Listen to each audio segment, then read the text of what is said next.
Prenons l'exemple du prénom René. Quand on écoute le mot, on va entendre René. Donc au final, on entend René, c'est-à-dire celui qui est né à nouveau. Donc René peut très bien porter comme histoire des mémoires d'enfants morts par exemple, ou les mémoires d'un enfant qui a dû prendre le prénom d'un enfant mort. Donc René peut très bien être en lien avec une mémoire comme ça. Mais on peut aussi entendre René, c'est-à-dire celui qui est né à nouveau, ou celui qui est né une deuxième fois. Or, il y a une histoire mythologique intéressante par rapport à ça, puisque c'est celle de Dionysos qui est né deux fois. Dionysos, c'est celui qui est né deux fois, parce que il était dans le ventre de sa mère quand celle-ci est morte, parce qu'elle a vu Jupiter dans toute sa splendeur. Et quand elle est morte, Jupiter a pris Dionysos pour le mettre dans sa cuisse, d'où il naîtra donc une deuxième fois. Donc, au final, c'est comme si dans René, il pouvait y avoir un lien vers, un lien symbolique si vous voulez, vers cette histoire mythologique. Donc par exemple, pourquoi pas à ce moment-là des mémoires d'alcoolisme, puisque Dionysos est le dieu du vin. Mais aussi, pourquoi pas, des histoires d'un homme s'étant senti coupable d'avoir tué sa femme, puisque dans l'histoire, si l'enfant est né deux fois, c'est parce que Jupiter a tué ses mêlés. Ou, encore une fois, pourquoi pas des mémoires où la femme s'est sentie écrasée par l'homme, où un homme a cherché à écraser sa femme par sa splendeur, mais généralement c'est plus en termes de dévalorisation, chercher à dévaloriser l'autre. Donc c'est un petit peu des histoires comme ça qui, par la phonétique, vont être racontées dans le prénom René. Bien sûr, il y en a beaucoup d'autres qui pourraient être trouvés, mais la phonétique peut nous renvoyer notamment à ces messages-là.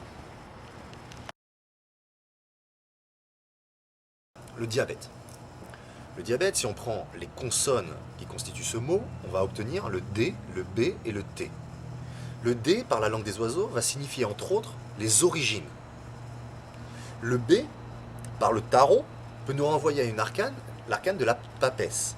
La papesse qui va nous raconter la mère ou la maman.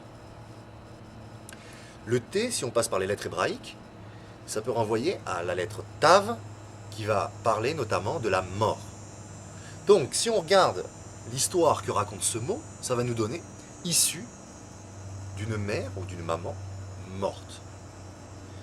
Donc, chez les personnes atteintes de diabète, on pourrait très bien se poser la question de savoir si dans la mémoire familiale, il n'y a pas eu un drame en lien avec la mort de la mère, avec une mort plus ou moins brutale de la mère.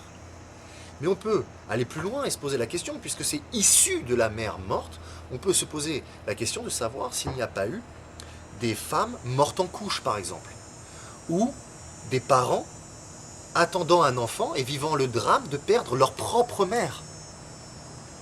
La physiopathologie du diabète, ça va être justement un excès de sucre dans le sang. Or, le sucre, c'est le transposé de l'énergie, et le sang, c'est le transposé du clan. Donc au fond, avec le diabète, c'est comme si on était en train de raconter « je veux donner plus d'énergie à un membre de notre clan », et si on prend l'interprétation des lettres, on peut très bien imaginer que le membre du clan en question peut très bien être la mère qui est en train de mourir, ou bien les proches qui vivent le drame de voir partir la femme qu'ils aiment. Reprenons l'exemple du mot maladie. Donc quand on l'écoute, on va entendre ce que le mal a dit. Si on veut aller plus loin, on peut prendre la partie mal et le mettre dans l'autre sens. Ça veut dire qu'une maladie devient alors ce que l'âme a dit. Au fond, c'est alors comme si nos maladies étaient une expression de notre âme. Mais en français, le a souvent une valeur privative de ce qui suit.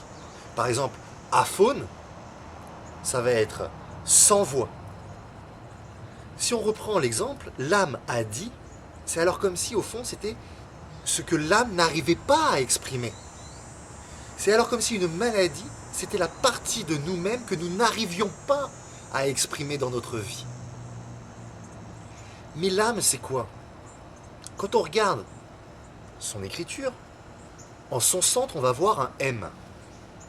Or, en langage des oiseaux, le M, ça parle bien entendu de l'amour. Donc au final, c'est comme si une maladie C'était un amour qu'on n'arrivait pas à exprimer. En fait, c'est comme si la maladie, c'était la partie de nous-mêmes à laquelle on n'arrivait pas à dire « je t'aime ». Alors, c'est beau parce que c'est comme si la maladie venait nous inviter à mettre de l'amour sur une partie de nous-mêmes. C'est comme si la maladie venait nous inviter à accepter une partie de nous-mêmes, de notre vie, pour pouvoir enfin avancer et la dépasser.